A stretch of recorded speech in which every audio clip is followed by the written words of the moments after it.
Slowly, the king grew sadder with each passing day. The storyteller did not know what to do. He spoke to the people of the court and asked them what could be done to help the king. One of them said to the storyteller, "Why don't we ask the wise woman of the forest what to do? She will know what to do." They all agreed that it was a good idea. So the storyteller went to the forest.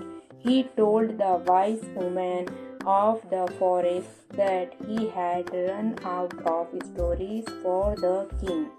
The wise woman of the forest thought for a while. Then she said, "You don't need to find new stories. You only need a new way to tell them." The storyteller was puzzled. "I don't understand what you mean," he said. So the wise woman told him what to do. The storyteller was overjoyed. He rushed back to palace and started working.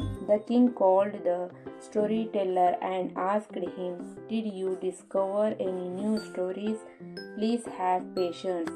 Your wait until evening." The storyteller said he was making paper puppets. When evening came, the king reached the hall. There was the white curtain hanging at the other end of the hall. "What is this?" the king wondered.